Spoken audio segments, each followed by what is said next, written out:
we will look at problem 13a, and B, you can work on it by yourself.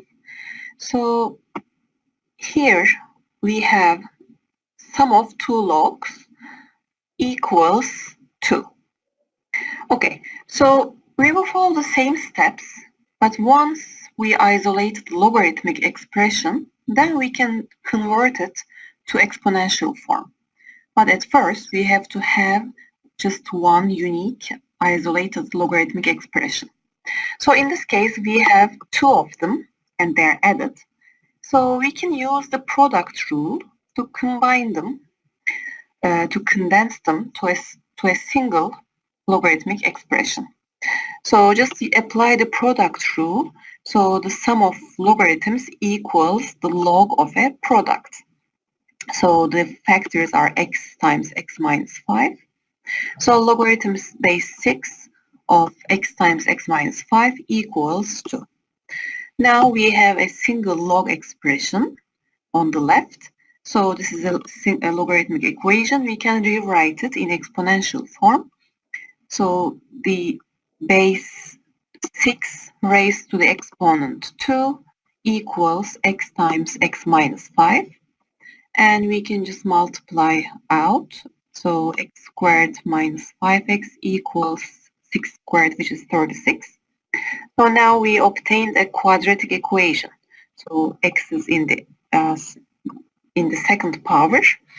So first, to be able to solve this quadratic equation, we will just collect all terms on one side. So realize that this is factorable, and the factors are x minus 9, x plus 4. And we set each factor equal to 0 to find x equals either 9 or x equals negative 4. Okay, so we have to check both solutions. So just take the first one, x equals 9, and we have to plug it in the original equation.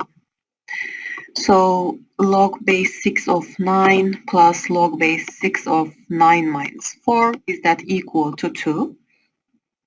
And just follow the steps. So we get log base 6 of 9 plus log base 6 of 4. So we can just multiply 9 and 4. Using the product rule, we can write it as a single logarithm. Log base 6 of 36, is that equal to 2? Yes, because 36 is 6 squared, so this checks. For the second one, when we plug in x equals negative 4 in the original equation, so realize that we get logarithm base 6 of negative 4. And if you just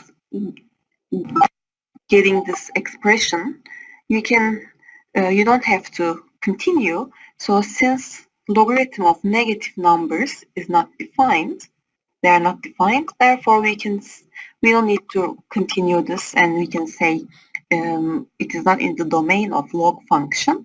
So we just reject this solution. So we only have x equals 9 for the solution to this logarithmic equation.